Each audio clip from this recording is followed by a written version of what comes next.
Good afternoon and howdy everybody. Today is Tuesday, July 28, 26. The time is 5:30 p.m. We are here for the regular session of the Coppell City Council. Unfortunately, we do not have a quorum present at this time, so we will delay our opening until we have formed a quorum. Thank you very much.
Well, good afternoon. The time is 5:32 p.m. We do have a quorum present, so I'm going to call the meeting to order. We will not be having our executive session this evening due to an absence of the presenter. We will defer that to the next session.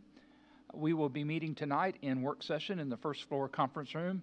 The public is invited and encouraged to join us. Thank you very much. We will be back here at 7:30 for the regular session of the council meeting.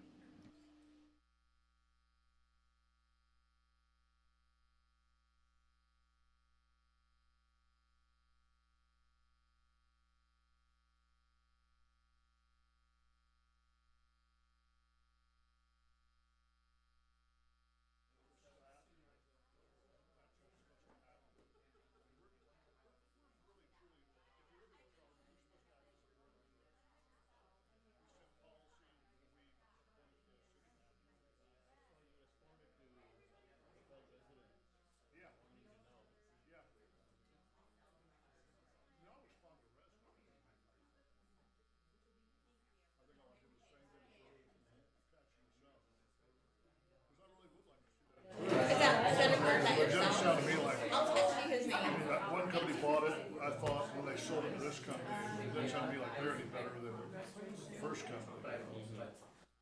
Emails like I wouldn't exactly very professional email.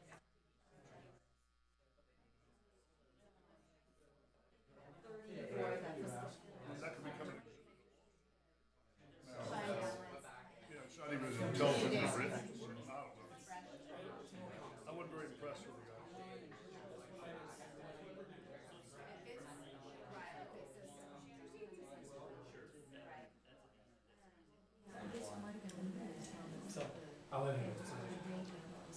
All right, good afternoon, everybody. The time is 5:33.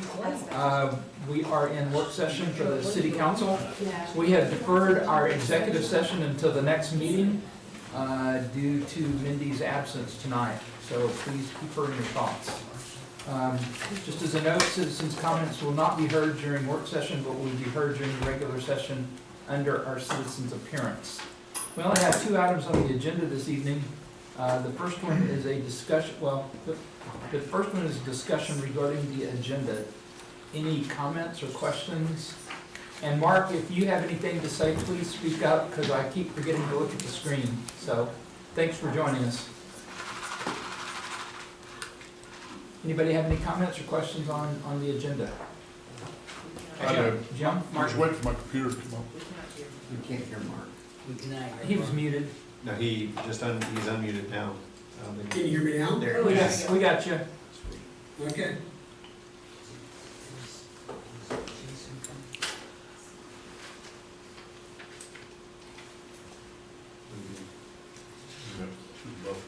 There we go.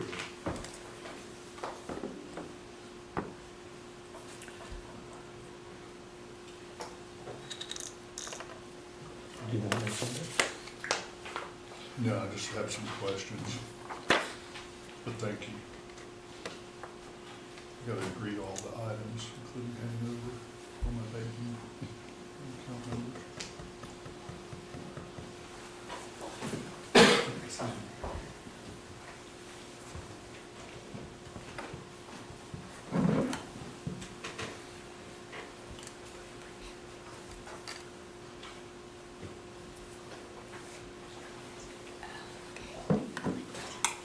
Okay, I had one question on the Andy Brown Park pond restoration, one on the Sandy Lake median redesign, and one on the plaster resurfacing. And then I had several on the legislative priorities, but that's later. Yeah. Okay, so we have B, C, and what was the last one? And F, is that correct? I believe so, yes. All right, item B is, the Andy Brown Park Pond Restoration. Aaron? It's me. Mike? Says Aaron down here. Yeah. He's on vacation. Oh, okay. Mike? What's the question? How's it go? So, do we have prior experience with coal construction? Yes, sir. Coal Construction is currently doing Hunterwood Park and Arbor Creek. And you're happy with all that? They've been very successful in our projects. Okay, so we're okay that they're the lowest bid? Yes, sir. Okay. All right, that's it? That's all I have for that one? All right, Mike, you can stay standing. Yes, sir. Item C is the East Sandy Lake Road median improvement. Okay, yeah, and I had another question on that. So, the end of life of around 10 to 12 years for the median design and landscaping was mentioned. Do those xeriscape designs that we're implementing, you know, that save so much water and everything, do those have a longer lifespan? Can you help me with that? So I mean, it's just all more of a landscape curiosity. definitely has a lifespan. With proper watering, we hope to get a little bit longer. Certainly the maintenance aspect is gonna be where our cost savings and time savings factor in on the xeriscape. Yeah, and then the water, Yes. yeah. Okay. That- And then I had about the core resurfacing. But it's really more about the bidding process as much as anything. So we used buy board. We went through buy board. We have worked with Sunbelt before. They've done some previous projects with us for pool plaster at the outdoor pool, one of the other pools outside, and then recently with our play feature last year. Okay, so thank you for that. So my question was, so on the plaster resurfacing, we went through buy board.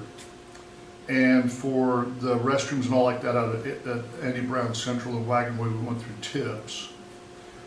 But we didn't do that for coal construction.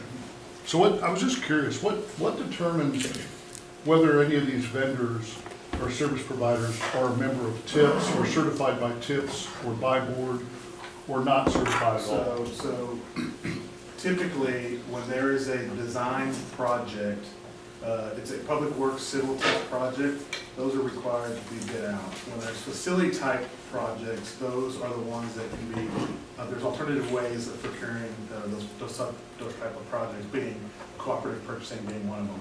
So when we do a large construction project that has a design component to it, those are typically bid out because they're considered public works type projects. Okay, so the pond restoration is Correct. all that kind of design and Yeah, everything? Correct. Okay, all right, that's curious. And do we have anything to do with who applies to be able to bid on tips or by board, or is that just all done through the state of So Texas? it's done through the state, so there's multiple agencies that have these cooperative purchasing programs, and the vendors that are on there, they have to apply to those programs and submit their bids through there. So it's a bid process that the cooperative purchasing program goes through. So all those items on there and all those vendors on there go through a bidding process to be selected onto the co-op. Okay, thanks, Mike. I probably should ask you that privately sometime, but I appreciate it. You're welcome. That's all I had, other than the legislative stuff. All right. Well, we got the lady to handle that in a moment. Bijou? Yeah, thank you, Mayor. I have a follow-up to number C, the median question. My understanding was we removed or we tried to remove all the grass and we put a non-grass material, so we don't need to water it.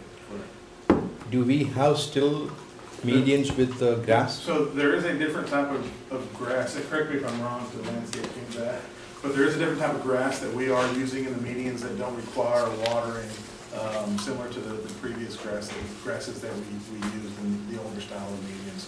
And so there is still some turf in the medians, but it's not, it's a different type, buffalo grass that we're using, and it doesn't require the watering that typical grass would require. So the sprinkler system is still intact? Yes, there's still a sprinkler system intact because the plant still didn't need water, but it's just less of it and less frequency than previous landscapes. Okay, so we are still using water? Correct. But less frequent? Yeah, it's a considerable amount of less water. How many miles of median with the grass? I believe, I don't, off the top of my head, I don't know how many miles of grass. There's 3 miles worth of medians that we are replacing, but I don't know how many square feet translates to just the sod, the grass.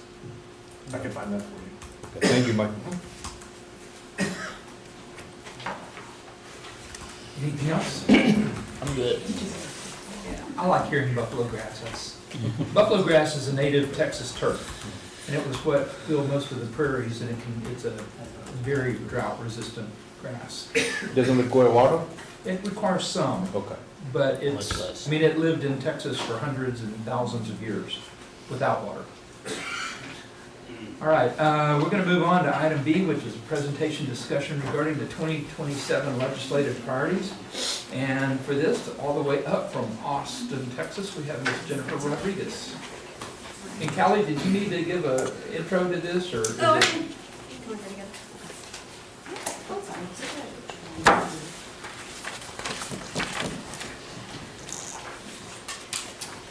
Good evening, Mayor and Council. Jennifer Rodriguez, who's our legislative consultant, is here. She'll provide a recap of the 89th legislative session and really kind of what to look forward to in the 90th. And then after that, I will look to you for direction on what you would like included in our platform and our priorities. There are 2 documents. The platform is the large document that you're used to seeing that's about 7 pages long. That is used during the interim session, so right now. It contains more in-depth research and information about items, and that's given to our state legislators as they are working on their platform, so they can incorporate our needs and desires into theirs. And then the second document, which is on the very back page, the colored, looks like this. This is our priorities postcard, which we use during actually in session. As you know, it goes fast and furious, so it works as a quick reference guide just for our top priorities. So with that, I will hand it to Jennifer. Good afternoon, y'all. Thanks for having me here. And I will say, it is so very helpful that whenever y'all have this every session, we've gotten, or y'all have gotten to where it's like a great little document that's easy to read and hand out, and they appreciate it. I know that your legislators' offices do, and we appreciate it as well. So I'm Jennifer Rodriguez. I've met most all of you before, met you this evening, but I appreciate being here. I've worked with y'all for a long time, and appreciate being your advocate in Austin. And as you'll know, I work with John Kroll. He gets all the hard questions because he's not here and because he's a tax expert, which is where a lot of our issues fall as of late. But I'm just going to give you a quick kind of review, real quick, of what was last session, the highlights, and then what's been going on in the interim period, and then leading up to what we can expect heading into the 90th legislative session. And so along those lines, our legislature is convening in 168 days on January 12th, 2027 for their 140-day legislative session. And so that's less than 6 months away. That's less than, well, just over 3 months until bill filing starts. So bill filing is the first Monday after the November general election. And so we'll see a lot of bills filed starting November 9th. Review of that 89th session, the dominant issue was our $388 billion state budget, property tax relief, and y'all know that'll be coming up again, and then education savings accounts. And then the disagreement between our leadership and the governor and lieutenant governor over the regulation of THC products. And so there were a lot of other things. There were 8,700 plus bills filed. So a lot of things were there, but those were kind of the highlights that seemed to get a lot of traction throughout the session and beyond. And then after session, and this is always interesting to folks on my side of this, is the attrition that we see. And so this, coming up into this session, we're gonna have at least five new senators and several from this area. So Brian Birdwell resigned in May following his appointment to a position in the Trump administration.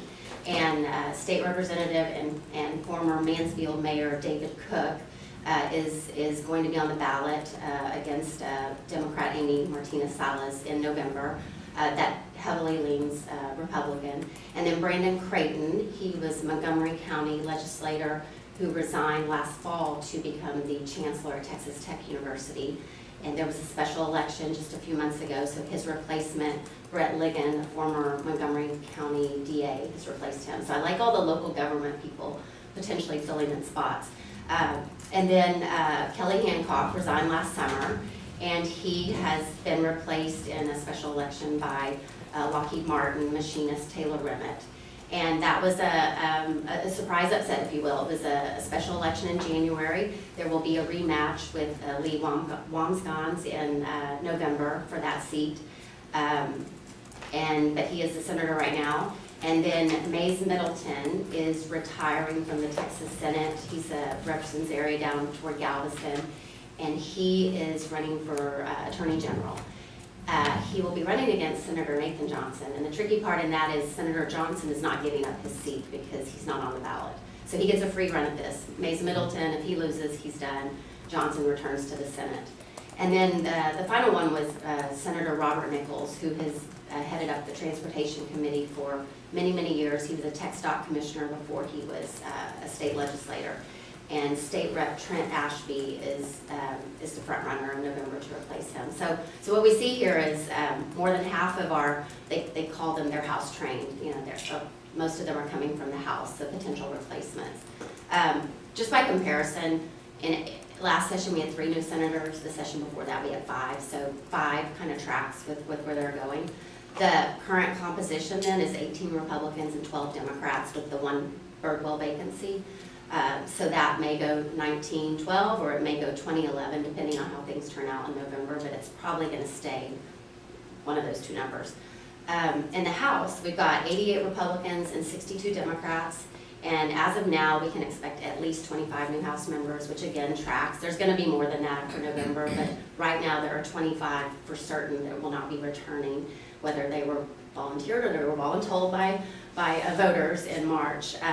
But just a side note on this, so I said 88, 62, so the numbers there are pretty wide, but the last Trump administration midterm in 2018, we saw 12 House seats flip from Republican to Democratic. So that shrinks, if that happens this time, that shrinks that to 76, 74. So that will be interesting. Now, many of those seats flipped right back in 2020, but it still was a big change. And then our congressional district will have at least 12 new faces in 2027 due to retirements and resignations and primary defeats. So, of course, all of this, the headline of all of this going in November is that top race, the U.S. Senate race with Attorney General Paxton and State Rep James Talarico headlining that, and really a lot of people below drafting off of that is what we can expect with the voter turnout. And I can tell you it's very real. Everything you read on all that is very real. People are very energetic, and so that will definitely inform how a lot of what I just talked about, how it shapes out. Because after that race, then you're going to have the federal congressional races, and then you're going to have on your ballot governor, lieutenant governor, et cetera. This is a year when all of our statewide, with just very few exceptions, like railroad commissioner, and we have one of those on the ballot, but with very few exceptions, all of our statewide are on the ballot. And so Governor Abbott and Lieutenant Governor Patrick are both seeking their 4th consecutive term. If Abbott is successful and is reelected to his 4th term and serves it out, he will be the longest serving governor in Texas history. That's previously held by former Governor Rick Perry, who served 14 years. So Abbott doesn't even have to get the full term before he will achieve that. But that is is where we're going with the votes. And then this interim, so where we are right now, and this has kind of been a trend under Abbott and Patrick. For many years, our interim activity of the legislature started like at the end of summer, and they got their assignments, and they did a full, like 15-month review and investigation of issues leading into the next session. That has really shrunk under their leadership. You know, for a number of reasons, maybe style, maybe we've had a lot of special sessions, so they just don't get into the interim until those complete. But it's shrunk significantly. So the lieutenant governor started issuing his interim assignments this past January. He followed up with more a few months later, and then just yesterday he added some religious liberty and online child safety pertaining to gaming and a few other issues. The House got their assignments in March. The House is kind of slowly getting into it. Land and Resource met last week. A lot of your colleagues from other cities were actually in Austin testifying on some land use type bills that were passed last session, as well as some zoning regulations. So there's been a little bit of discussion on issues, but again, those were really reviews. There wasn't anything new added except the people that supported it still supported it, the people that opposed still opposed. And then this week has been really busy. Senate Finance has been meeting yesterday, today, Business and Commerce, a lot of activities going on. And so, again, previously what we saw was these committees would issue an interim report, maybe by December, early January, and that would really inform what the legislature might move forward with. I will tell you that still happens some. A lot of times they issue an interim report. If they don't, it's not unheard of now. It used to be like, oh my gosh, you can do your homework, you can turn the report.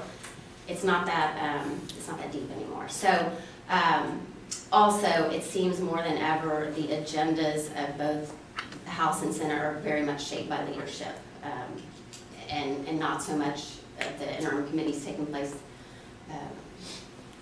during that period.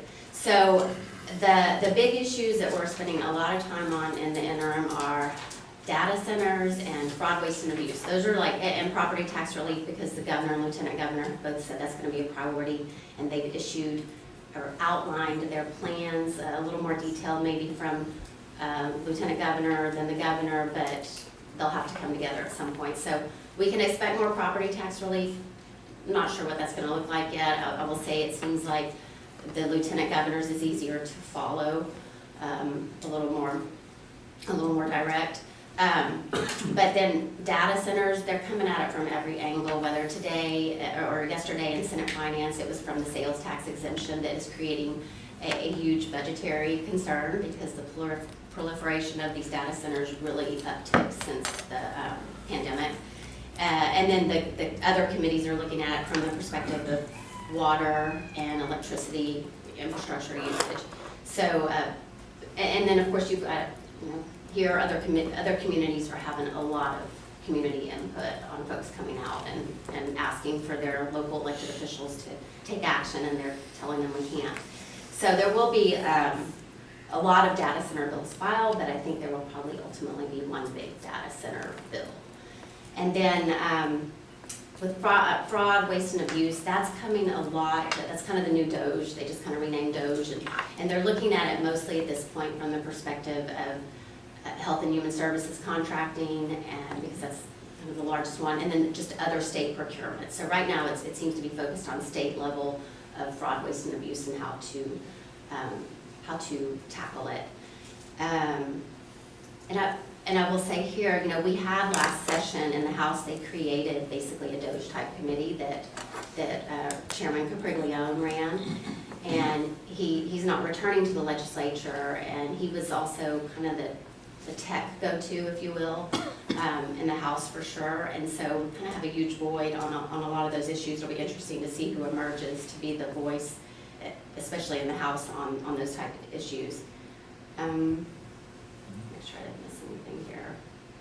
And then the other thing I'll just tell you that's ongoing is all of the state agencies right now are submitting their legislative appropriations requests. They do this about this time every year. Then later in the fall, they'll go up before the Finance and Appropriations Committees to kind of lay out what they're requesting. The governor, lieutenant governor, and speaker have directed them to start at a 3% reduction from their current appropriation levels, with some exceptions on that. And so that leads us to, to where y'all are with your legislative priorities. I've looked at them. The one that is there at the top, and I can see it over King's shoulder still, is the street maintenance. And y'all know I have been working on this since 2019 when it was first filed, and I can't believe we're here 8 years later, because nobody opposes this, and it's passed the Senate easily 4 consecutive sessions, and I feel confident it will again. It was on the calendar last time, but there's a lot of strategy when you're in May and your bill's getting on the calendar, and you don't want to be on that last one, and unfortunately where we fell is where it was. But y'all have got a lot of good issues that you put together there, and I think that it's probably best for me to go ahead and take questions from y'all on anything I mentioned, or if we want to dive into that. Let's take some questions first and Okay. then go from there. Yeah. Jim, I think you had a, Sure. On the education funding and the property tax increases, is there ever any mention or discussion of indexing any caps to inflation? Or Yes, indexing the allotment per child, on the education side for inflation, and then indexing, the cap on property taxes to inflation? Yeah, everything's on the table so yes is a short answer. Whether, it's beyond me what direction folks may go, but as far as the education on the allotment, I don't think they're gonna be addressing that next session. I think if anything, there's gonna be some tweaks on the education savings accounts, because I think they're seeing some things that they might need to do, and so discussions are had, but whether they're by the right people or not. it's hard to say. So, because obviously the 3.5% cap without an election, we've, I think, been really prudent on our spending, and we've got a AAA bond rating, one of only 8 cities in the state that do, so everyone else seems to think that we've got a pretty prudent approach. But, the 3.5%, 8 years ago isn't worth, in terms of dollar value, what it is today. So, that's actually a more severe cap than it appears. Has there ever been a serious effort or a serious discussion about indexing anything like that to inflation? Or are they afraid that then no one will have to come back to them every other year? And I'd have to go back and look to see how far things got on the floor. These discussions take place during, work sessions, committees, or behind closed doors. But the governor is definitely, part of his plan is trying to tighten here more local government spending through more maybe lowering, to get voters in the door a little bit quicker on when they can give approval before y'all are able to do things. So that's what I'm talking about, Lieutenant Governor and Governor's plan have not merged. And again, we haven't seen legislation, we've seen a lot of campaign information. And so after November, I think typically our governor and lieutenant governor have laid out kind of their top 10 priorities, and they'll do that December, January. The governor typically will do it during his State of the State, very specifically. He might leak some out before that, but that really indicates to us what they want to see done. And they're very good at making sure they can at least fill the box with some legislation on each of their priorities. It may not be exactly what they thought it was in the beginning. And on the data centers, I understand that some of the sales tax abatements are coming back to bite them a little bit, but it seems like the construction of those things and the businesses behind them are probably some of the most highly capitalized, fluid entrepreneurial companies we have in the country. So they're already going to closed loop systems on the water usage, and then they're even now looking at modular nuclear generation for each of them, and then selling their power back onto the grid.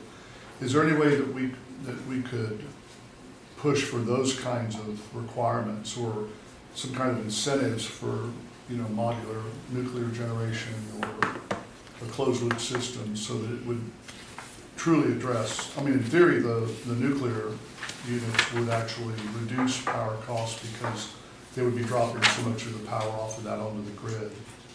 Yeah, I mean, I see a lot of the topics we're just discussing specific to data centers like closed loop, that those seem to be, everybody seems to be agreeable to. And so I think that you're gonna see a bill that has a regulatory framework on some of that, and then separately, or in part of that bill as well, again, I think there's gonna be a big data center bill. There will be something to rein in or tighten on the sales tax exemption. I mean, they're saying to do away with it completely.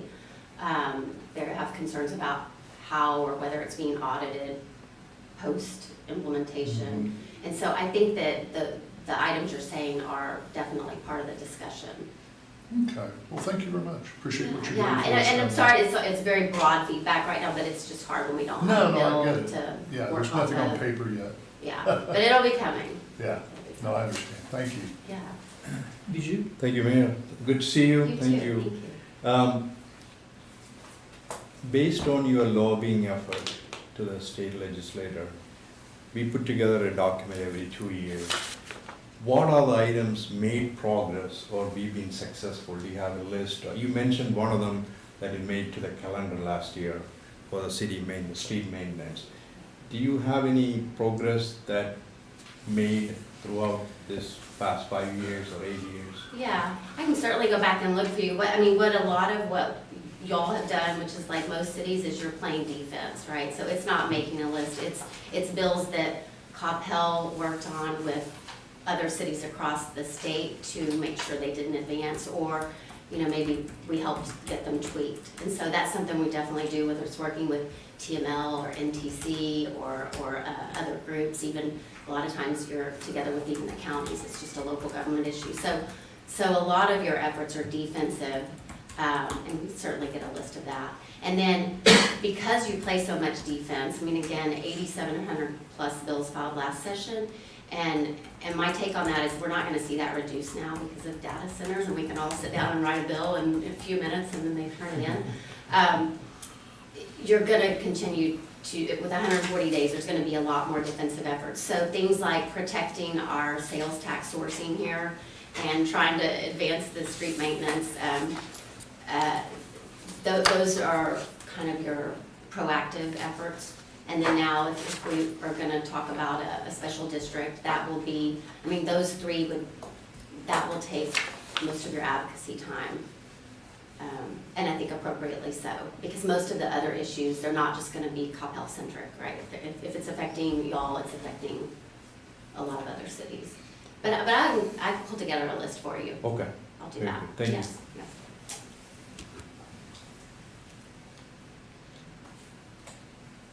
Mesh? Thank you, Mayor. Jennifer, thanks for the presentation. I'm assuming that you're involved in helping us with the special district definition for Old Town. Are there any challenges that you see? Is there anything else we should be doing to make sure that we have success with that? Yeah, so I've been in several meetings now we've had, but most of the work right now, I'll tell you, is being done on y'all's side, right? Your team is preparing the language, identifying the different boundaries and description of what the project is. And then John Kroll and I are going to be taking it, and we've had the preliminary conversations with your local legislators' offices, but we will be taking it to them and asking them to have it put in draft form for a bill. And it absolutely has to have their approval. I mean, this will be considered a local bill, and so bills like that, anywhere in the state, they do not advance unless you're a local House and Senate member. So will you create the first draft that goes to Senator Parker and Representative Hernandez? No, your staff is doing that, and then we take it, and yeah, yes, there you go. There's the experts over there. They can get in the weeds on it. Okay. But I'll take that product, and then what I'm doing is making sure that it gets drafted, gets out of Ledge Council timely, so we can get it filed, and then help usher it through that process during session. At this point, I don't have any knowledge of any reason why there would be an issue. Most legislators that, if that's not their community, again, they're, they support it because their local House and Senate member do. And does it matter that this, whatever we file, have a low number, or it does not matter? No, so I'll tell you, that works both ways. People will tell you low bill numbers matter, and then people will tell you they don't. I can tell you both ways, right? If you're, I mean, we know House Bill and Senate Bill 1 are always the budget, right? So remove those. But if you're Bill 2 through 15, you got a really good shot at passing, because that means you're a priority of the lieutenant governor or the speaker or maybe governor. But, beyond that, it really matters who's filed it. I mean, you can get a bill filed on the deadline, and depending on who filed it and how quickly it gets a hearing, it can still advance. So that's there's also bills, if you file because somebody just pulled out the night before and you're scrambling to find somebody, and you have a freshman with not a lot of contacts is filing it, and that low bill number is probably going to be in trouble. So correct me if I'm wrong. High bill number, sorry. A lot of it does rely on who files it and the content. Is it well-written? Is it thoughtful? Is it meaningful? So the other thing she didn't actually come out and say, there's kind of a schedule that all of this stuff has to happen in, and we're a little early to actually start. It's too early to file anything. So all we've really done, especially with the special district, is we've made Cassandra and Tan Parker aware, and they're very aware of both of them. So that's how you start to move into the system. Yeah, and I mean, I think any chance that whenever y'all are interacting with them at local events and chamber events, et cetera, just reminding them that that's going to be a priority coming, and the street maintenance, and thanking them. I mean, they both worked hard on that street maintenance, for example, last session, and it was not due to lack of effort at all on their part. Yeah, please plug their ear, because then when we come, then they're like, oh yeah, my council member was, reminding me of this importance. It's better for them to know about it before Jennifer presents it to them. And I think in the special district and the street road maintenance, both of those are going to be very familiar with. I had a question on the revenue cap side. I mean, of the property tax caps are bad enough, but the revenue caps could be, they sound so good, the sound bites are so great that I guess I get a little worried about those. So do you have any thoughts on revenue caps and where we're going to go with that one this year or next year? Yeah, I mean, it will certainly be discussed, and I think out of Abbott's office primarily. It's hard to say. I mean, cities have had a lot of really good testimony on why these things should not be put in place.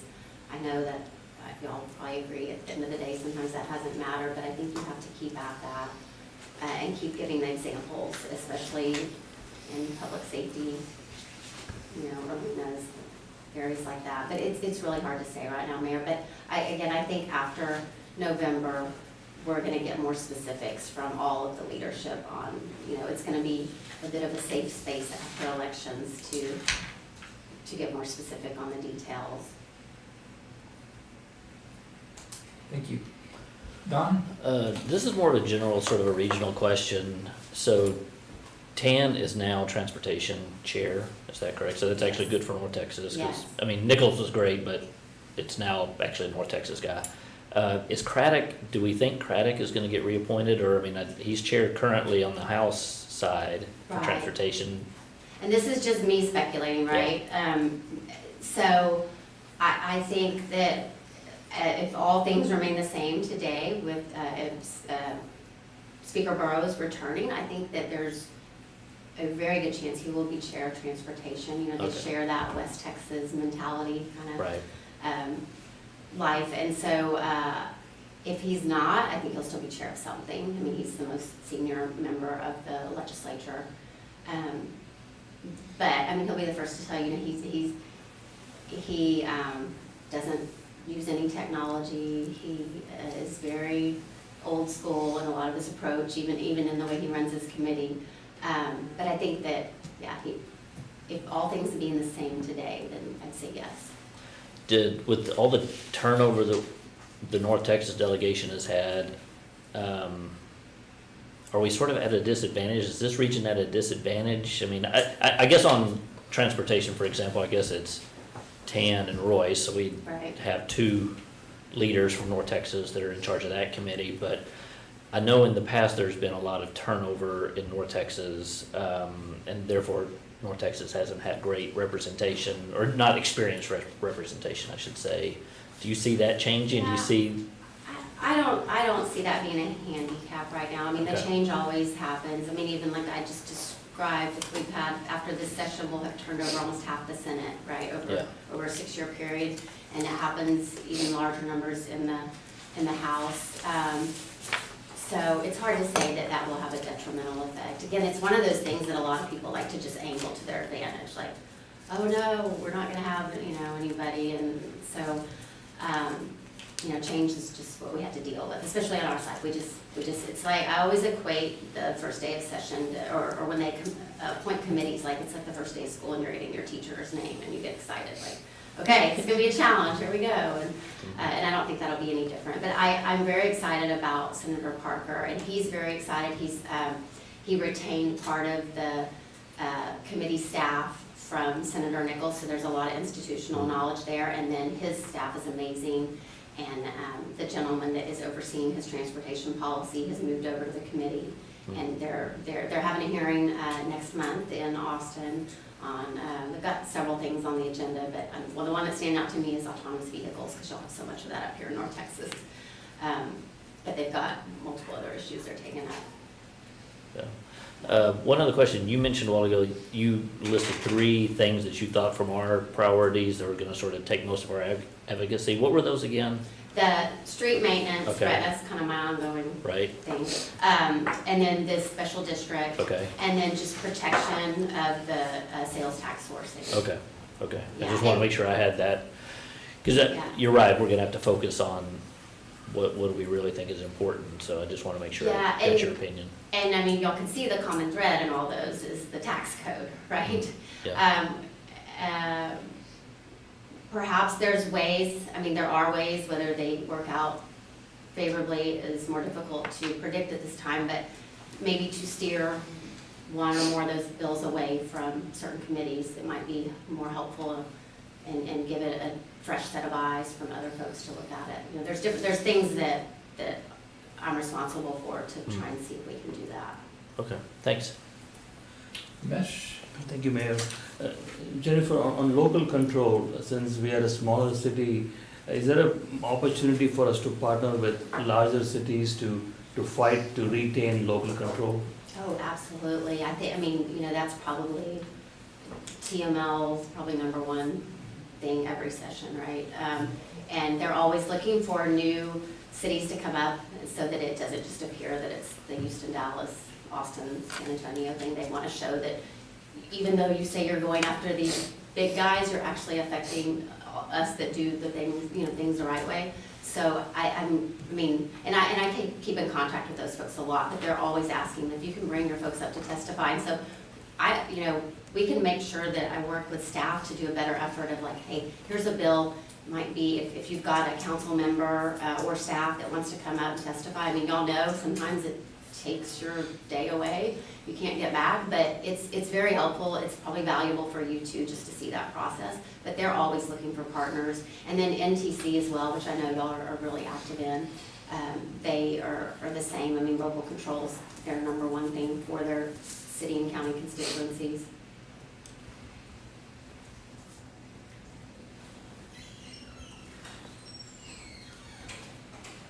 And I'm looking forward to y'all coming up during session. It's always a interesting day. You're talking for a Coppell Day? Yes. Yes. That's always fun. Yes. I was Well, thinking- anytime, you can come up anytime. I thought you were talking about testifying. Oh, well, that too, I mean, for sure. And, and the proper way to do that, of course, not throw you out there, like, we'd let your legislators' offices know, hey, you're coming to testify on this bill, maybe they can help move you up in the lineup, by going and whispering in the ear of the chairman. That's always helpful. Anything else? I'm good. You're good? Thank Well, God, Well, yeah. Don is good, so we can adjourn. Okay, and then final So comment. you said you had some other stuff you wanted to talk about, so, yeah, you said Now we you have to could make do up. this. She was about to say final You may have comment, so- covered it, you may have covered it during our I discussion. may have, and I can't see without my glasses, so I may have left something off, but I'll follow up. But, shoot, no, I forgot what I was gonna say. I'm sorry, I There. distracted you. Yeah, I'm that age now. Well, we can just chat a while and you'll remember it eventually. Yeah, I will. I did have a question, I can't remember which committee he serves on, but our nemesis for sales tax, Well, is he still he gonna would be be the back? chair of Ways and Means. Is he again?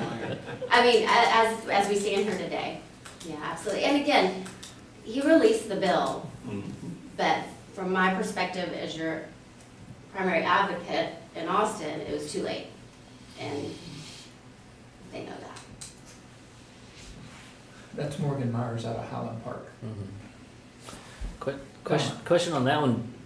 Do you have a feel, is that one gonna gain legs in this session? I mean, I know it's gonna get proposed again, but you think there's a big push, or are there other things that are gonna be more of a priority?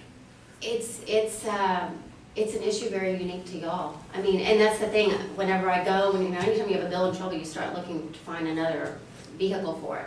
There is no bill in the last 3 sessions filed that touched on this part of the code where we could attach it. So we were really out there on our own.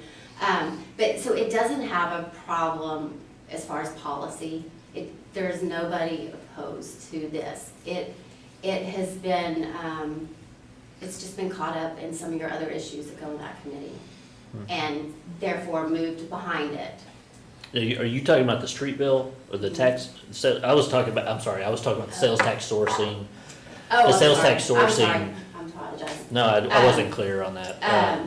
Do you think that, Oh, well, Has I mean, wind even behind it? yesterday in Senate Finance, the words came up, I think it's just a continuous education effort. yeah, Now, and this is what I was gonna say, we have a new comptroller. Whether it's acting comptroller Huff Hines moves on in November.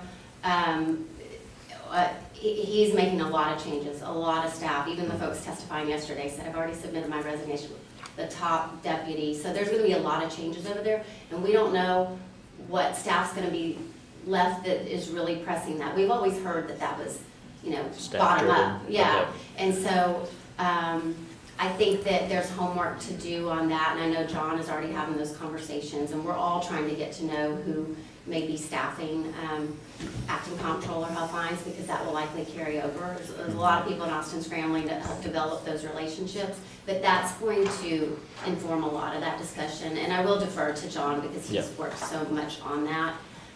But there's just more educating to do, and we even saw that yesterday when they were talking about data centers and sales tax sourcing came up, and it was like, wait, stop. But yeah.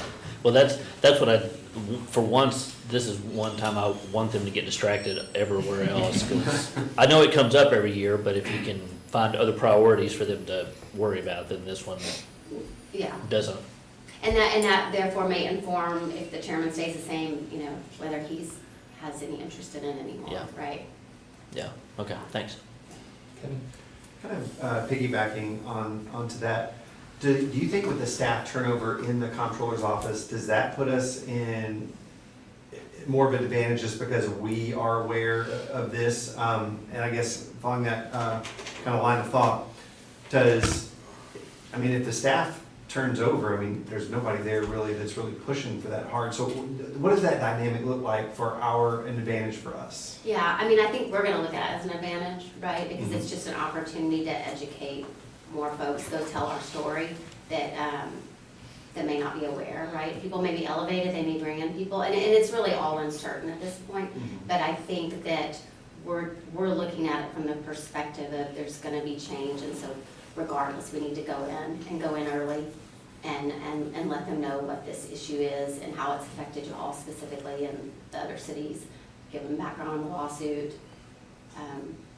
I think it will be a very different office than we've seen in the last 10 years, for sure. I guess, and a follow-up to this, if, because, I mean, the original, it was an interpretation of a rule. So if that interpretation, let's say that it goes back to the way it was, I mean, obviously, there's some things we probably have to do in the court, but, I mean, does that pretty much just go away if that's the case?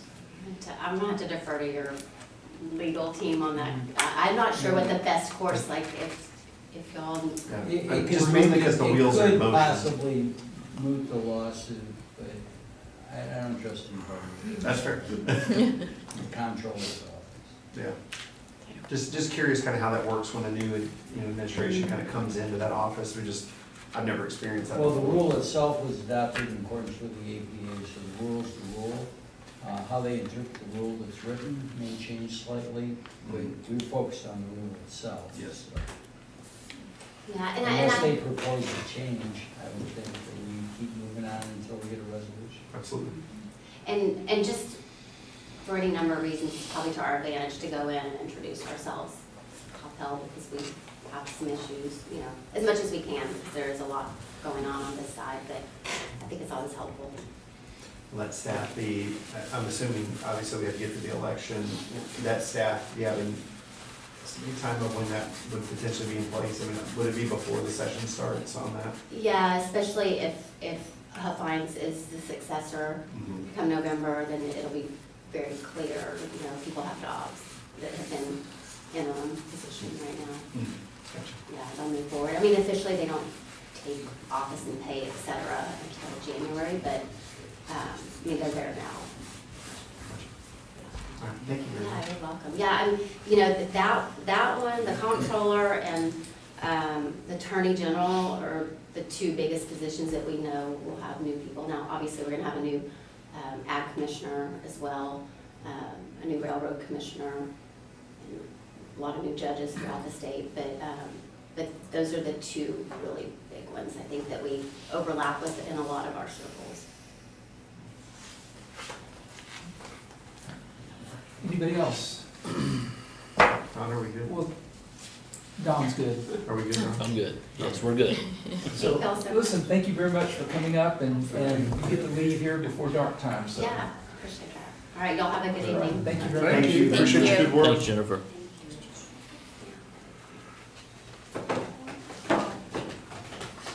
So regarding the platform, just look for some direction on potentially things that I'd like to pull off. I know, for example, we have alcoholic beverage sales on here, which potentially could be contradictory to our special district.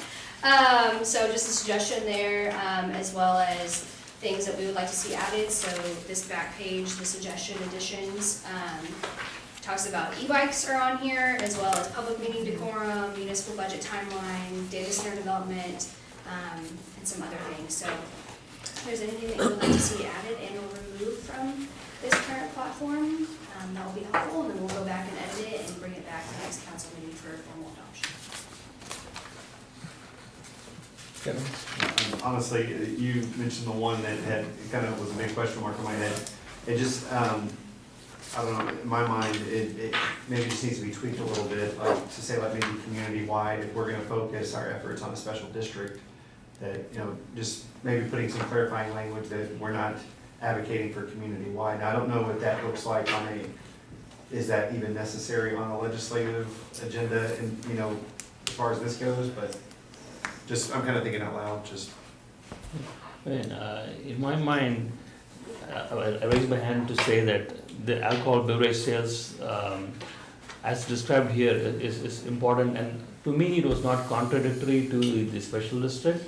Is it the use of board park? Because there are no schools in the old town.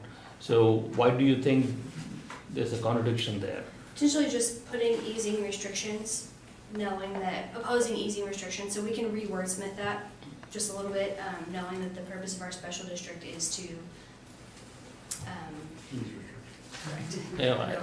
I mean, I agree with the language. Maybe all we need to do is, with the exception of a special district.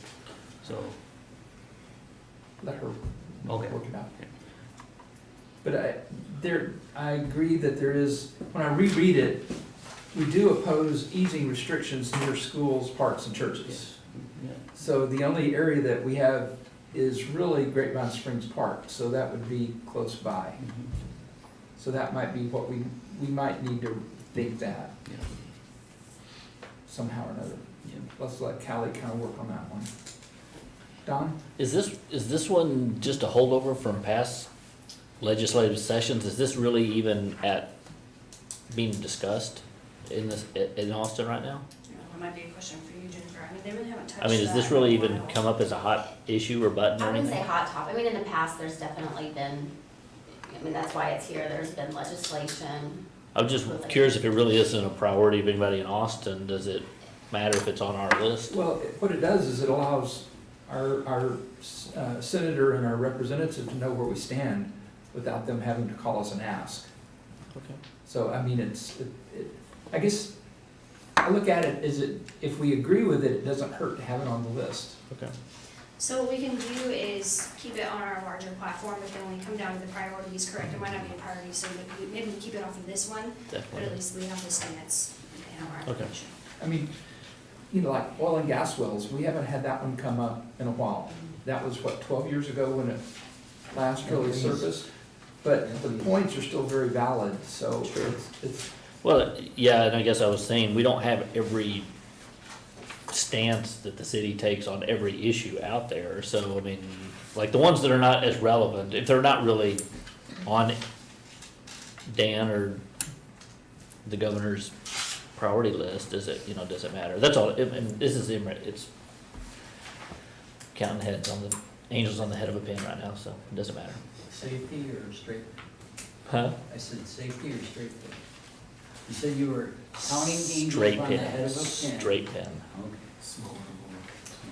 But I will say that if it's not on our platform, both Representative Garcia Hernandez and Senator Parker do a great job of reaching out to us and Sure. asking. Sure. So usually they check this first, that's one less kind of email they have to send to us. Okay.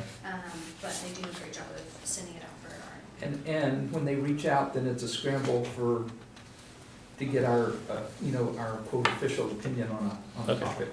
I'm good. Yes, there were a couple of 1 AM opinion writings on my end last session. Kevin? Kind of looking on the, that suggested additions page.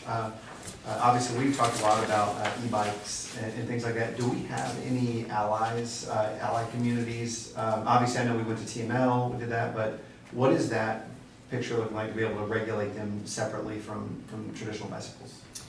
So it is a hot topic in public meetings. I am able to track every single public meeting that comes up, and it is the exact same, everyone's having the same discussion. It's an issue and no one can do anything about it. So I imagine that a city might bring it forward, or there are other professional organizations that are kind of in that arena that will bring forward legislation that we could also kind of tack onto and say Okay, we 'cause support the other. I would definitely want us to, if there is a group of, cities or things like that, if we could, I definitely want to, support legislation that allows us to do that. So, I mean, that's a big, that's one of the biggest things that we've heard from is, it's just a public safety item in general, so. I'm gonna speak on behalf of her. All of the Metroplex mayors that I talked to are strongly of the same opinion that we need to regulate them differently. I mean, it is a consensus opinion that they need to be handled differently.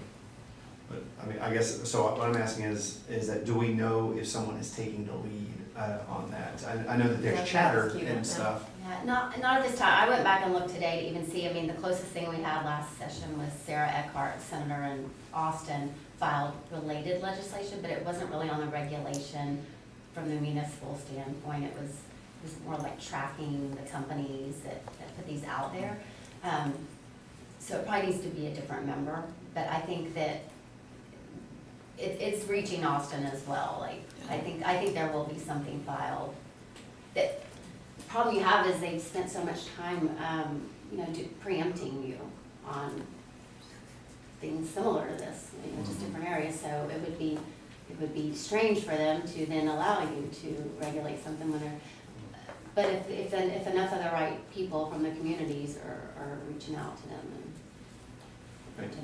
And I kind of go back to just like, I don't know if, I'm not saying that we need to be the person that's taking the lead, because obviously, you take the lead on something, maybe that, you know, somebody doesn't like that, there's the game. You know, it's the game that's played, but I definitely would want to know, like, if we are thinking it, who's taking a leadership position to push it forward? That's just my thoughts and ideas about that.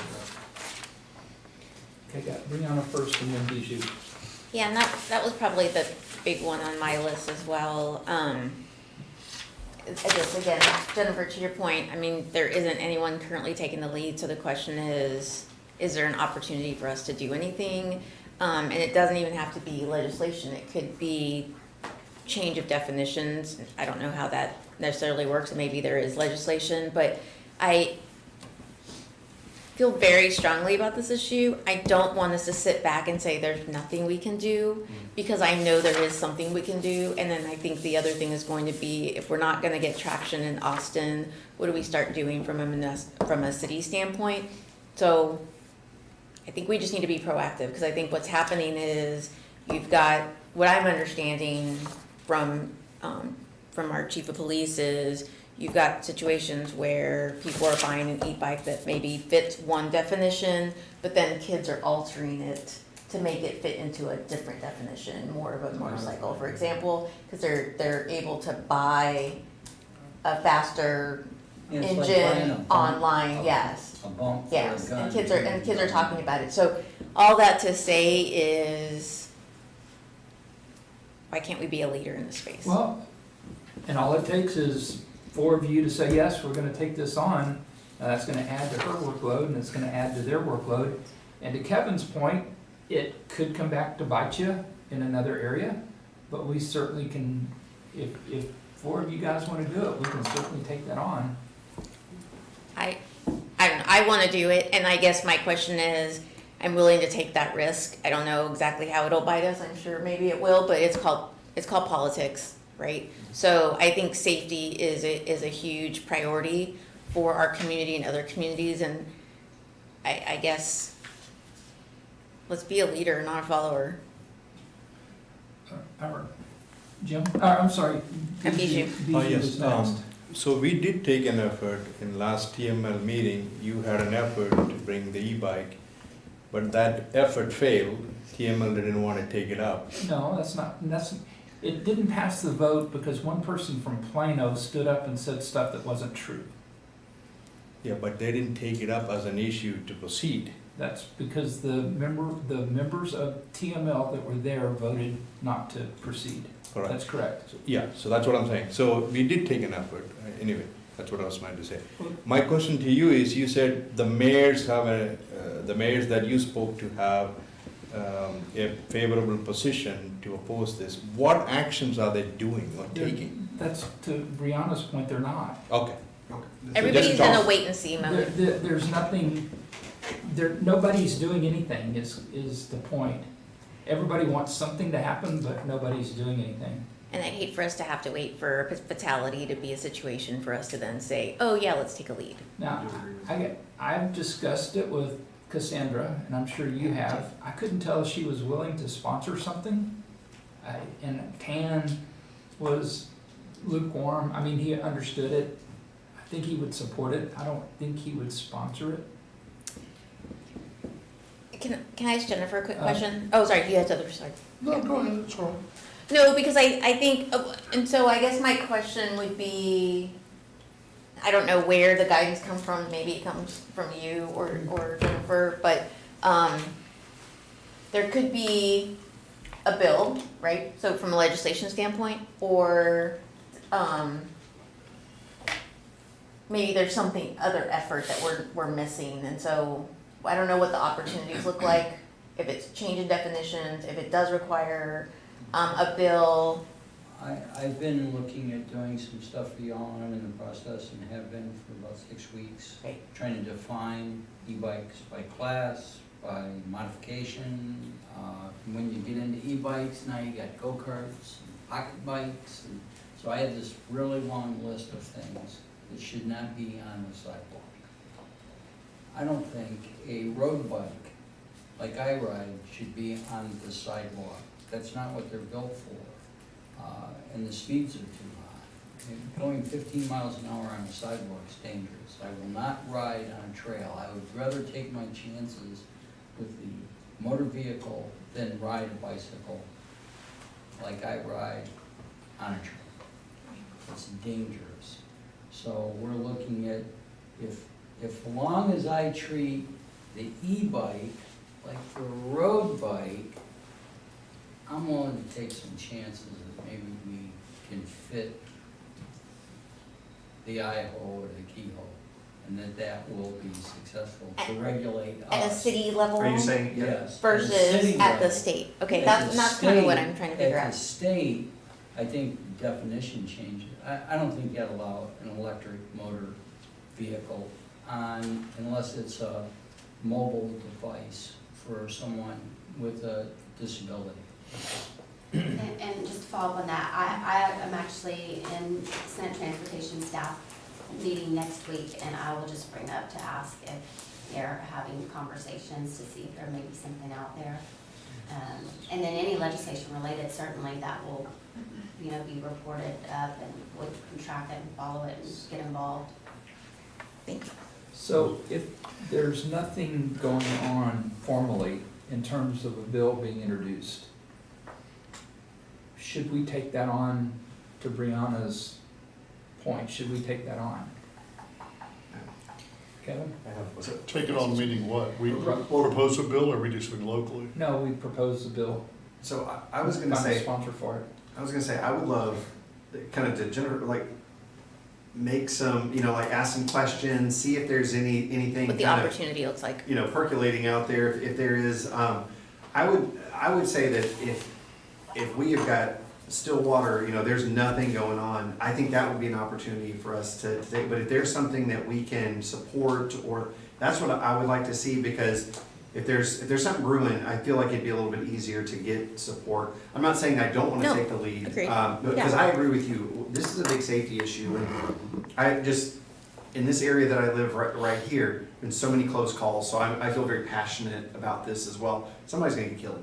And so I would love to see if we can, you know, get some allies and, you know, like-minded cities to band together if the time was right and we've exhausted all the options and stuff like that. And even, Bob, to your point, if there's something that you can find locally that we can do, I'm willing to kind of, you know, not be on the extreme, but like kind of be out on the edge a little bit to say like, hey, we're gonna take a stand with this, but maybe also looking at a legislative approach as well. So that's just my thought. Like, I don't know if I'm ready to like sound the trumpet No, yet, I but hear like, you. let's go see what's out there. Okay, got Bijou and Jim. Thank you, Mayor. Bob, question for you. Yes, sir. So today's definition is e-bike 28 miles, less than 28 miles per hour with a pedal on it, that classified as a e-bike. Yes, there's That's three just- classes of e-bikes. The first one is pedal assisted, the other two are throttle assisted. But there is a maximum top end speed as sold at retail. Johnny's buying the modifier kit and bumping that baby up to 40 miles an hour. Okay. So my question for you is, in order to modify that definition, state legislature has to sponsor a bill, correct? As it's defined now. What it says right now is you cannot treat e-bikes of any class different from bicycle. So what I'm attempting to do is define what a bicycle is for our local ordinance, like a road bike, what I call a gravel bike, an endurance bike, which is the one with curled handlebars on it that you just saw in the Tour de France. Those bikes don't, they can be on trail systems that are designed for bike traffic, but they don't belong on a sidewalk along Sandy Lake Road. So if I move those bikes onto the street and treat the e-bikes the same, and then define a child's bike as something other, which is, I think the measurement I've got is less than 26 inches from handlebar stem down. So that's small kid's bike, those are fine. Take everything else, put it on the street, and now I can treat the e-bikes just like the bicycles, and you gotta be on the street. So That's kind of what we we sit around and brainstorm. That's for our city, Coppell. Yes. But you also mentioned in the past discussion, some other cities made modification or created a new ordinance that was legally challenged. I thought that they were illegal. It was written, they were conflict with state law. They just said they banned them, and they didn't ban bicycles. And I think that that violates the statute. But they went ahead and did it anyhow. So what's been the result of that? Right. I don't know. I don't know Nobody's if they challenged them. sued. The tickets get dismissed. And that's what happened.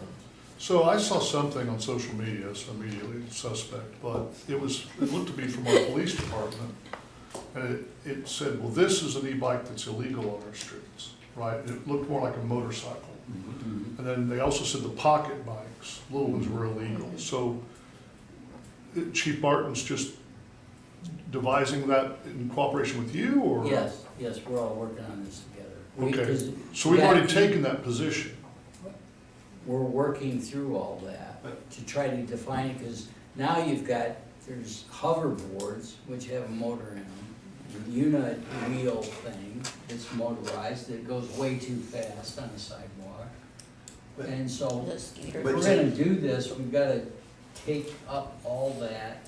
But he'd already put out that flyer. Right, it's there. Showing, Yeah, I think so, that's the pocket point bike, that's is, under state the law pocket now. bike and the electric motorcycle are already outlawed, but these are the e-bikes, like, they were already in Right, that. okay. They're bumping up the Okay. e-bikes. There's a gray to be area. Yeah. Basically as fast as a pocket bike.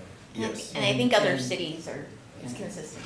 Okay, so what I think I'm hearing here is, Jennifer, if you would do your survey, listen to the colleagues, and then get back with Callie and let us know what you're Thank you. hearing, Yes, absolutely. and we can decide Right. from that point. I gotta think something's gonna happen. I mean, we're not the only city up in arms over this. And we'll be happy to support them and go down, and that would be the best. If somebody else would take the lead, Yeah. we can come in and support them, and that would be the best thing that could happen for us. To be clear, if we need to take the lead, I would be okay with that, Right.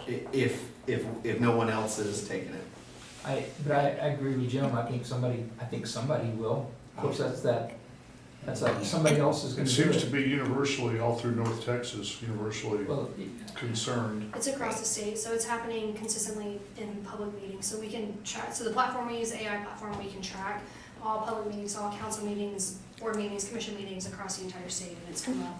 And I think as long as in parallel, we're listening to see what's happening, we're figuring out what we can do locally so that our police aren't handcuffed, right? And then also, yeah, no pun intended, haha. And then, I thought of that.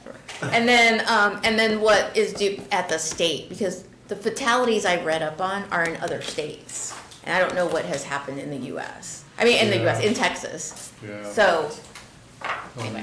I mean, I guess one thing we could do is, I saw a guy on a bicycle. Do we have a helmet law? Mm-hmm. I mean, we could go scorched earth in enforcing it. At least that way, some kid going 35 miles an hour on an e-bike has less of a chance of sustaining a closed head injury.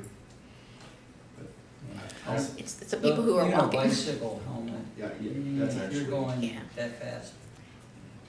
And it's- Well, no, that's fair enough, yeah. But there's no helmet requirement in the state statute, though. No. Yeah.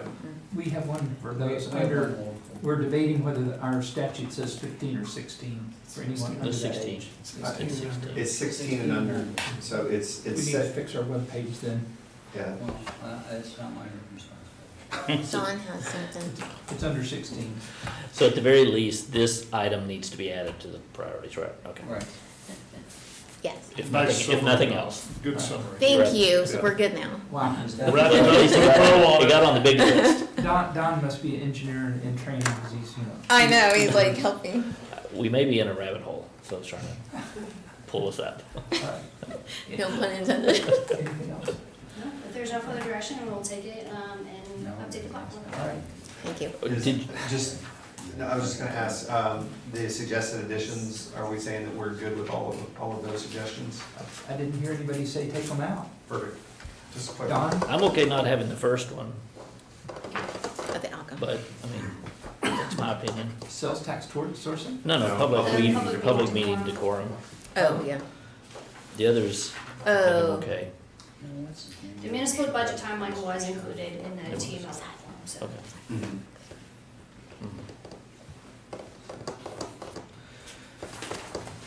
Do we need to look at this list? Or y'all will just revise this? That's just the bullet And card. figure out what's our Yeah, priority? so, Okay. so we'll revise the top one, Got it. and then we have more time on the priorities. Jennifer mentioned the top three, it sounds like there's consensus around that. Okay. And then we'll make this.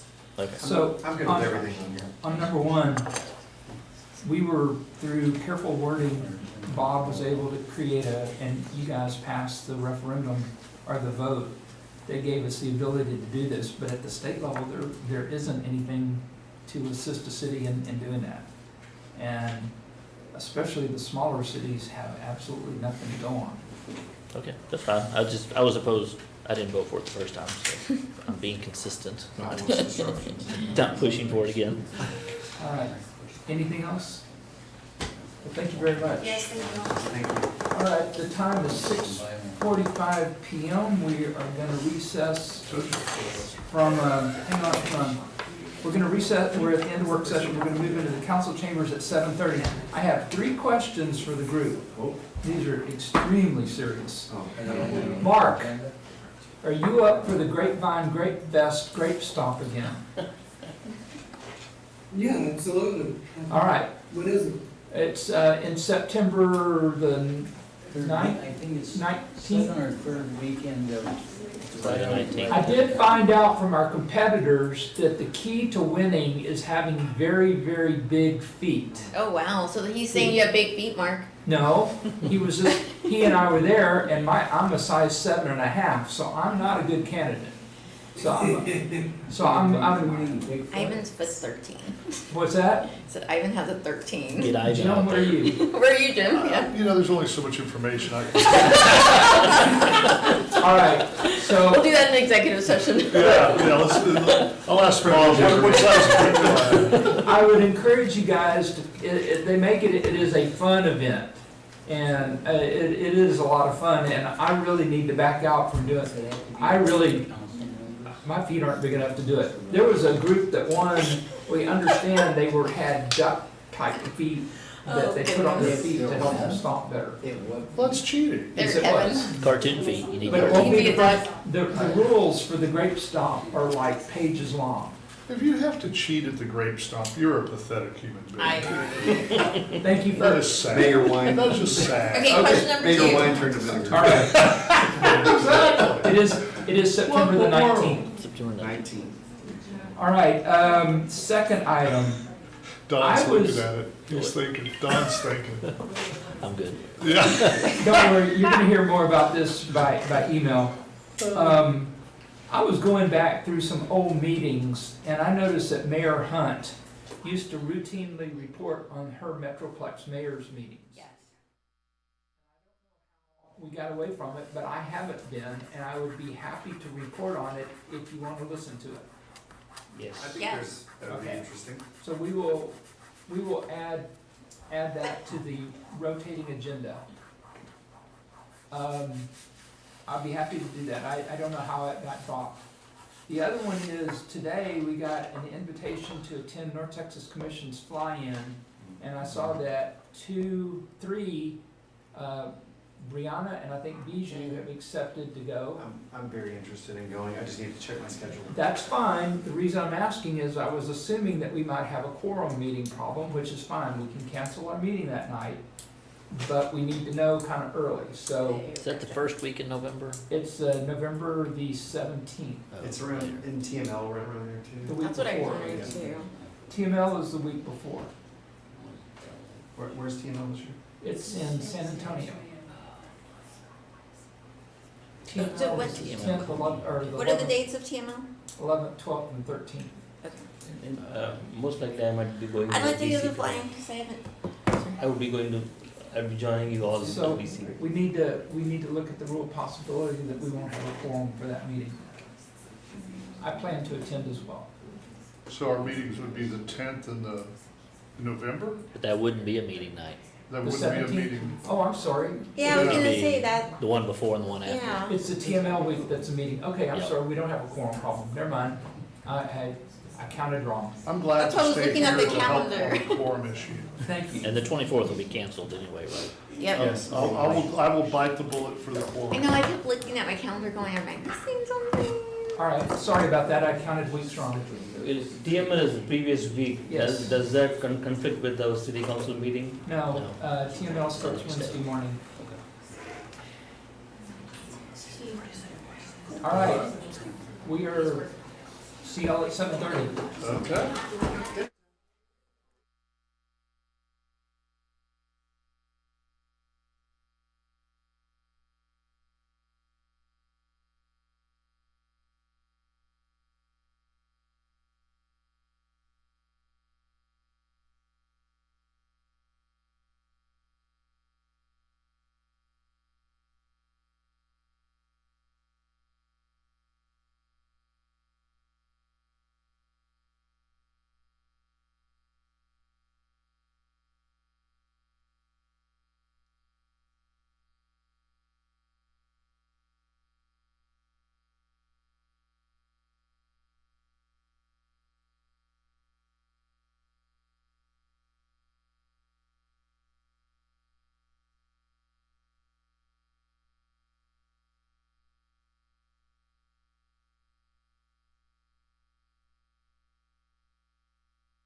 Good afternoon, everybody. The time is 7:30 p.m. We're here for the regular session of the Coppell City Council. Just as a reminder, persons wishing to speak during our citizens' appearance or the public hearings must sign their appropriate register outside the council chambers and list their address. This evening, we have Lizzie Waldrum of the Allied Church of Jesus Christ of Latter-day Saints here to give our invocation, and then we will recite the Pledge of Allegiance, so please remain standing. Liz?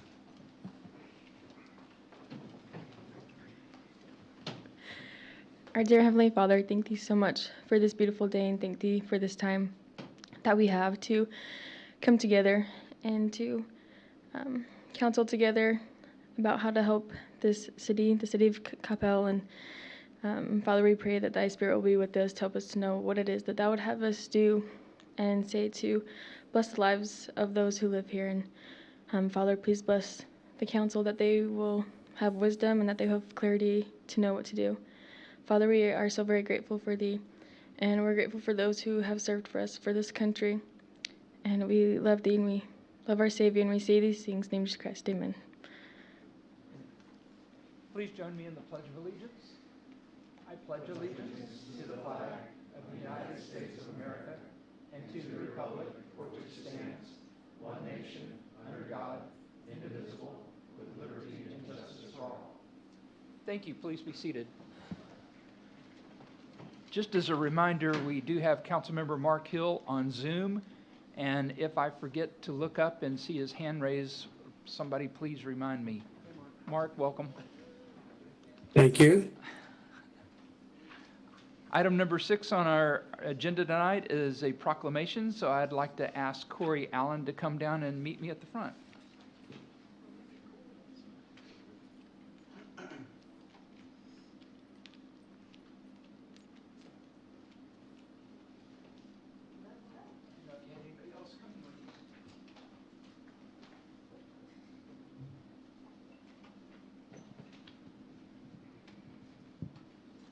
Whereas the American with Disabilities Act, signed into law on July 26, 1990 by President George H.W. Bush, is a landmark civil rights law that enables and ensures people with disabilities to have equal access, opportunity, and protection under the law, fostering a more inclusive society wherever one can thrive.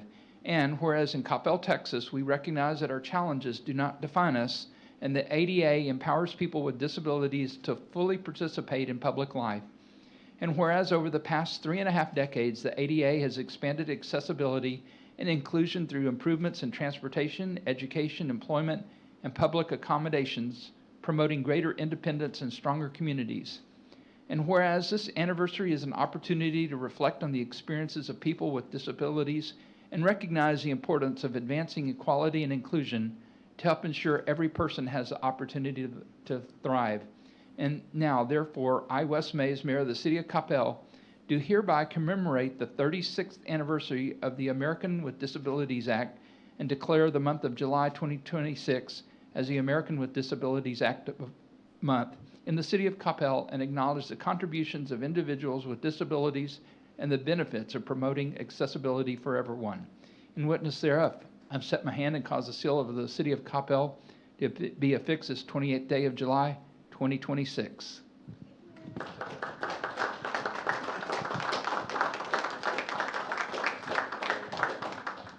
going to get a photo of just you two here, okay? Okay. Ready? Good. All right, in 3, 2, 1. Thank you both. Corey, would you like to say a few words about what we have going on? So this is actually the cherry on top of all the fun we've been having this month. July 8th at the Cosby Library, we did a Celebrate Our Differences story time. We had 91 attendees. We had 6 panelists sharing their stories and experiences with a service animal. That was the best part, of course. And then on July the 18th at the Coppell Senior and Community Center, we had 25 vendors sharing disability resources. We had 3 presenters, and we had over 80 attendees to come and learn more about disability resources and what's here in DFW. So it's been a lot of fun. Well, thank you for sharing with us, and I think Councilmember Neville's had a little something to say. Thank you very much, Mayor. So I had the opportunity to attend the resource fair on Saturday, July 18th. Some may or may not know, my mother had recently had a medical event in her life where she now has a disability. And so it has been so refreshing to be able to know that in our community we have resources that are available, and the amount of people that showed up and the vendors that were there that were showcasing the programs, the activities, the resources that were available to families with our community was it was very inspirational. So, Corey, I just want to say thank you so much for all of your hard work in putting all of that together. I know you do a lot of amazing work in the community, with our ADA plan and things like that, but just really appreciate all of your efforts and the entire team that put that together. Just as someone who's going through something, like this, knowing that you're not alone and knowing that you've got people that are out there that can help you is incredibly reassuring. I think that's the best word. So thank you so much for all you do. We really appreciate it. Thank you very much. Here you go. And thank you for all the time and effort that you put in, and you've really made this place a better place to live. So thank you very much. Thank you.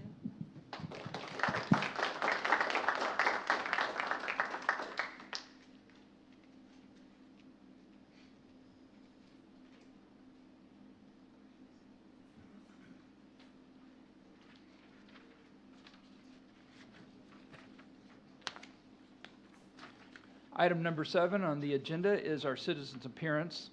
Persons wishing to speak must sign the register and list your address. Presentations by individuals shall be limited to 3 minutes each, during which time the speakers must remain at the podium, face forward, and address only the mayor and city council. Persons signed up to speak will be called in the order that they signed up. In order to maintain an orderly and respectful meeting environment to conduct the public meeting and business, speakers will adhere to the standards outlined in Ordinance 2025-1633. There will be no comments or deliberations from the City Council due to the Texas Open Meetings Records Act. We did have one person signed up to speak tonight, and that's Ms. Monica Ponda. Monica? Thank you. Name and address for the record, please. Monica Panda, 114 Harbor Manners Drive. Hello, Council. My time starts now, okay. And the Mayor. So I live right behind McDonald's, and I've been here before, so you guys probably remember that. And I'm really, really excited that McDonald's construction is done, not for the reason that you think, because there have been so many times I've had to call them in, me, my neighbor, and the next door neighbor about noise ordinances, at least 7 or 8 times. Sometimes they were responded to, sometimes the officer showed up, called me. But here's what I learned from that experience, and I'd like to share with you so the city can harness our data better. With that experience, I went and I asked for a PIR with all the noise complaints, odor complaints, business complaints, quality of life complaints that are in the city of Coppell. I was told that data is not available because we can do it by incident number, we can do it by date, we can do it by location if I have a specific incident, but this data is not available, which to me, as an IT person, is a simple report with filters. So I'm not sure why we're not using that. So every time an officer came in, they had no clue what had happened prior. They would come, they would talk to them, and go back. So we're wasting our city resources. We are not. There should be a flag which says, hey, this person has called 5 times for the same thing in the last 2 weeks. What are we going to do about it? So I would request the city to be more proactive than reacting to individual complaints, because honestly, the quality of life is not what it used to be. I'm glad that it's over. We still have those 5:30 a.m. trash pickups. There was a delivery this weekend at 7 a.m. I don't know if it's delivery or they're still doing construction, but why are we not harnessing the data that is available to us? It's a simple drill down, it's filters, it's a Tableau report for those of you who are IT friendly, so that we can all do better. We say we're a community for a lifetime. Let's all live up to that with our systems and have this information available for you guys, for us, so we can all do better. And so I'm asking you guys to act on this just as an example, because this is not going to be the last time this is going to happen. And this is something that we should all be looking at anyway. Thank you. Thank you for your time tonight. Item number 8 is our consent agenda. The consent agenda is routine in nature and is generally enacted in a single motion. These items have been previously approved through the budget or council actions. Any item may be pulled and considered separately. Full descriptions are available on the screen. We do have items 8A through 8H. Council, any questions or comments? Or Mayor Pro Tem Walker? Thank you, Mayor Mays. I move that we approve the consent agenda items A through H. Thank you. Seconded by Councilmember Carroll. All in favor?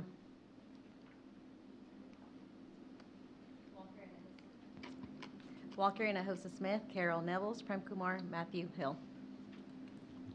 Thank you very much. She was very nervous about getting everybody's names right tonight, so thank you.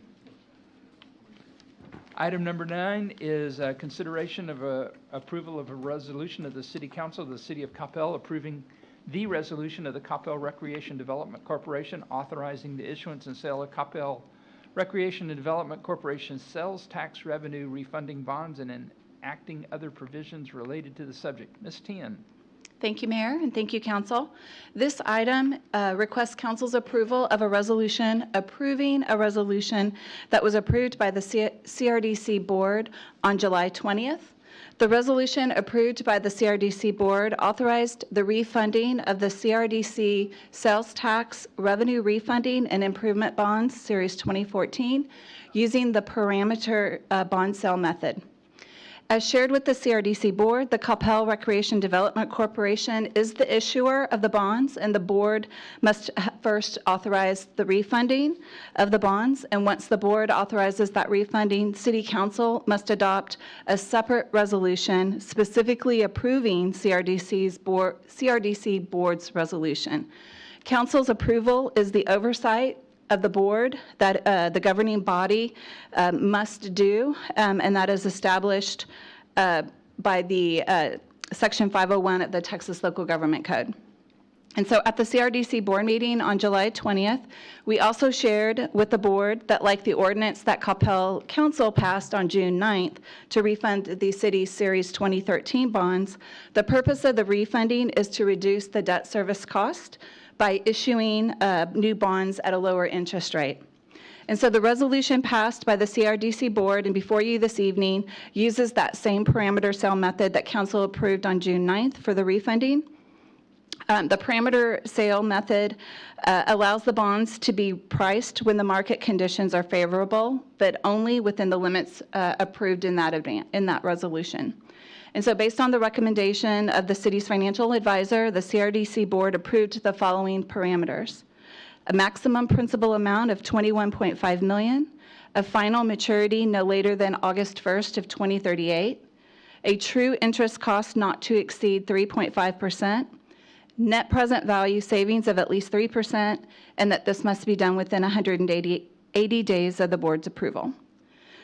So now, approval of the resolution before you this evening does not require the bonds to be issued. The sale will only move forward if the market the parameters are met within the market, and staff does recommend approval.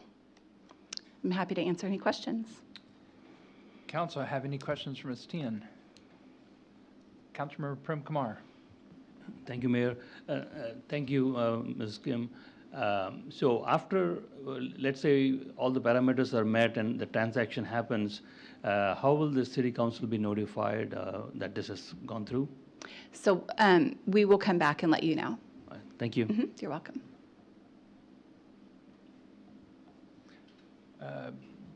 I've got Mayor Pro Tem and then Mayor Pro Tem. Ms. Tien, thank you. Where are we right now in relation to the rates that would apply to these bonds and the upper part of the parameter? I'm going to invite Jason Hughes, our financial advisor, up to answer that question. Thank you. Mayor and Council, Jason Hughes, Senior Managing Director at Hilltop Securities. Good to be with you. To your question, we are about 0.3 to 0.4% away from where we would need to be. Said another way, these bonds are not in the money. Rates are too high, so we bust through our parameters, so we can't do anything now. And again, it would take rates going down, if you just look at them all moving down roughly the same amount, about 0.3 to 0.4%. Yeah, and I mean, with the new Fed chair and everything that's going on in the market, it seems like most people, am I right, are betting on they stay pat, or there's a slight hike by the end of the year, if I anything? think that's generally, yes, sir, I agree. The one thing that I would say, though, that's why we put this into place, right? And so if we do see those movements, and in particular, if you look at the volatility going back to March, and if there is news that brings those down and brings those down rapidly, even if it's for a small period of time, this allows us to go in and capture those savings if we have the opportunity. And that's the benefit of the parameter Yes, sir. authority, right? I mean, Yes, sir. we're just hoping that there's a little bit of volatility in the market, it dips down below the parameter. Correct. We can refund, and then we end up saving money. Yes, sir. And if that doesn't happen, and all the upward pressure makes it impossible, then we've tried, but at least we're still paying what we would have paid. That's right. You're in no worse position. I think that's one thing that's important to underscore. There's no downside to this, right? Right. These are fixed rate bonds, so you have the budget certainty of knowing exactly what your payment will be in any given fiscal year. If rates do stay elevated and we can't meet our parameters, you just continue paying that. Going forward, though, we can always do this because now the bonds are callable, so we can go and we can refund them at any point. To Ms. Teehan's comment, 180 days is what we have as far as time to do this. So we would look to come back to you to get another parameter approved, or we would have to come back to you, or in this case, the RDC board and then you to get another parameter once we get past that time period. And I apologize, what's the maturity date for the bonds that we're trying to It is refund? 2038, so no 38. extension. Okay, Yes, sir. So, yeah, okay. So that, I mean, if we can pull this off and actually refund at a lower rate within the parameter authority that you're seeking, it could save us quite a bit of money. Yes, sir. Okay. All right, thank you very much. Councilmember Carroll? Thank you, Mayor. I move to approve item. We have a question before the motion, if you don't mind. Councilmember Prem Kumar? Sorry, Don. Jason, I just want to confirm an assumption. So I learned a week ago that this bond could be in multiple parts. I'm going to use an unofficial term part. So each part could have a different interest rate. Yes, sir. So this parameter, all of the criteria is going to apply to each part, correct? Yes, and so if you look at the parameters, for example, the maximum rate is the true interest cost. All that simply means is it's basically the average rate taking into account the time value of money. Mm-hmm. And so it does, to your question, take into account maturities 1 through 12, because we had 12 maturities. So Okay. yes, it would take into account the entire bond. Okay. Yes, so, sir. So it consider all 12 parts, and it's not just an individual part then? Correct. Okay. It applies to everything. I learned something else. Thank you. Councilmember Carroll? Thank you, Mayor. I move to approve item 9. Thank you. Second by Councilmember Nevels. All in favor? Walker, Hinojosa Smith, Carol Nevels, Prem Kumar, Matthew Hill. None opposed, motion carries. Thank you very much. Thank you. Thank you, Mr. Hughes. Thank you. Item number 10 is the city manager reports with future agendas and directions from the work session. Mr. Collins. Thank you, Mayor. A few project updates tonight. Bullock and Howell, all street concrete pours are complete. Driveway pours on Howell are complete. Driveway pours on Bullock are in progress, and restoration is in progress on Howell. On Royal Lane reconstruction, storm drain installations are in progress. Atmos gas line relocation is in progress, and subgrade work is also in progress. Our Justice Center remodel, the millwork and flooring are currently going in. The project is still on schedule to be completed in August. And Fire Station 3, the contractor is working on the under slab and foundation work. And that is all of my updates. All right, thank you very much. Item number 11 are the mayor and council reports on recent and upcoming events. For our boards and commissions, participate in our local government and give back to the community by serving on one of Coppell's boards or commissions.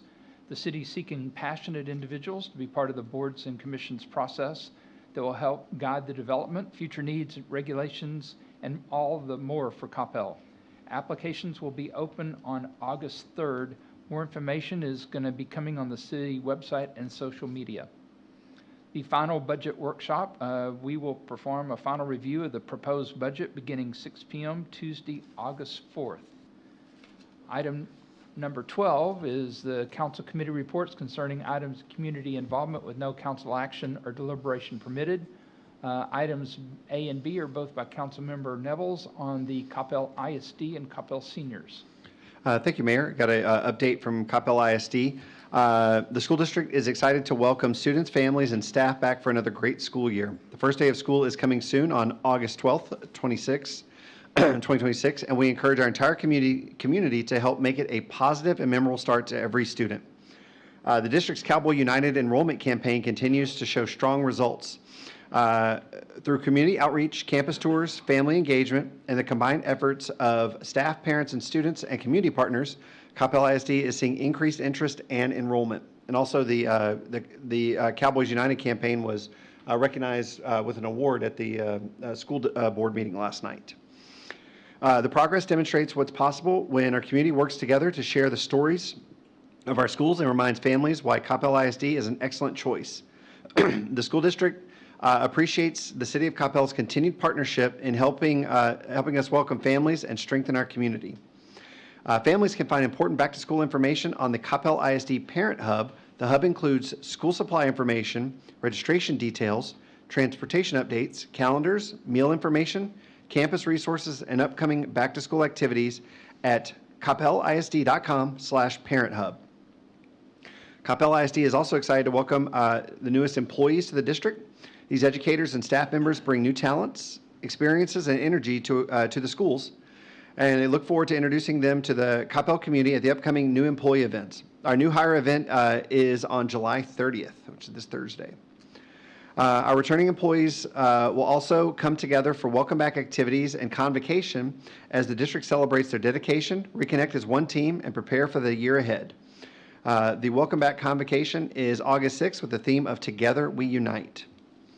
School district invites the community to join in welcoming both new and returning employees. A friendly greeting, note of encouragement, or a simple thank you can help out educators and staff feel supported as they begin the new school year. The partnership between the City of Coppell, Coppell ISD, local businesses, and the families in the community play an important role in student success. When our community unites behind its schools, everyone benefits. The district looks forward to a safe, successful, and exciting first day of school and a wonderful year for all Coppell ISD students, families, and staff. And that concludes my report from the ISD. And let me pull up. Did you have a time that the breakfast on Thursday starts? I can get that for you, Mayor. Stand by. I got you right here, Thursday. I've got, 8 a.m. Thank you very much. Yes, sir. All right, and at Coppell Middle School West. All right, and then, here we go. Report from, just a couple of things that have gone on at the Senior Center. The Independence Day celebration was fantastic. The center was able to serve 100 Senior Center members. There was a quarterly donation day. It was a huge success. So the center manager sent me some photos of just the amount of books and materials that they were able to collect for their donation day. So that was really positive to see. And a little bit of a somber note, but kind of with positivity. Unfortunately, following the recent passing of several highly involved members, the seniors, or the staff at the Senior Center has witnessed the senior community come together in remarkable ways to support the families and loved ones affected. Their compassion, generosity, and sense of community have been a powerful reminder of the meaningful relationships built at the Coppell Senior and Community Center. So it's always great to see that come together. I've had a couple conversations with my mother about some events that her and her husband have recently attended. And I will say that just kind of for the council in general, I always talk to a lot of the seniors just about feedback about how the center's going, how the staff is going, and we've received a ton of compliments just about the staff that's currently there right now. It seems to be just a really good fit, and as the center has gone through some upgrades with the roof, and there were some power challenges last week. You see people come together and just rally around each other because they love the community, they love the atmosphere around there. So I just want to thank the entire staff, from the top down, just making sure that is continuing to be a welcoming place for our senior community. So that concludes my report on the seniors. Thank you, Mayor. Thank you very much. Item number 13 are public service announcements concerning items of community interest with no council action or deliberation permitted. Do we have any public service announcements? Seeing none, item number 14, we did not have an executive session, so there was no necessary action. Therefore, there being no further business before this council, we are adjourned at 7:55 p.m.